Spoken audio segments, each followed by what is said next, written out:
Is Christopher Nolan's Odyssey disrespectful to Greek culture?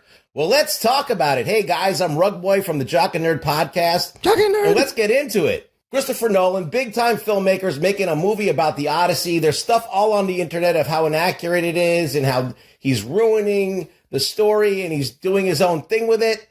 You know what? I think that's a valid point. Some people make the argument that, hey, Rugboy, these are all fictional characters. You know, these things a lot of these guys are made up. But a bunch of years ago when the movie Gods of Egypt came out, everybody agreed. They shouldn't be played. These Egyptian characters, Egyptian gods that we know are not real, should not be played by random white dudes. So if it's good for the goose, it's good for the gander. Sorry, but I gotta point out the hypocrisy. Look, whether you like it or not, these stories, the Iliad and the Odyssey, are part of Greek culture. Homer wrote about these things, like the Trojan War actually happened. King Priam was a real guy. A lot of these other characters are made up, but he wrote about this 300 years after it happened. A lot of these stories were orally told, and they were a form of performance and education about culture and religion and stories of heroism. So he took all those things and kind of made a compendium out of it and put it together in this story. I think if you're Greek, this is part of your culture. This is part of what you grew up and what your ancestors grew up with and all that other stuff.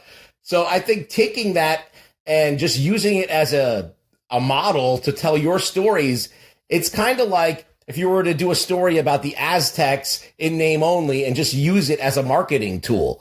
I don't know. I feel like you're also not getting the culture. You're not really getting the truth of the culture and the truth of what these ancient people were like if you just put modern stuff in there. And, you know, you kind of just start coloring it that way. Could it be a fun movie? Of course. But is it responsible? Is it like people seeing this movie, they're going to know the wrong thing? I mean, even Troy, when the movie came out, there was a lot of inaccuracy in that. I think if you're going to do a movie about something that's culturally significant, like if you're going to do a movie about the Bible, which is in the same way, was starting to get written 20 years after Jesus existed, you know, you still have a responsibility to all the people that culturally impacts to kind of be as truthful as possible, casting-wise, everything-wise. You want to try and be able to see these people and know them. And you can't do that if you're just making a modern movie. Yes, could you make a great entertaining film? Of course. Is it the best thing to do?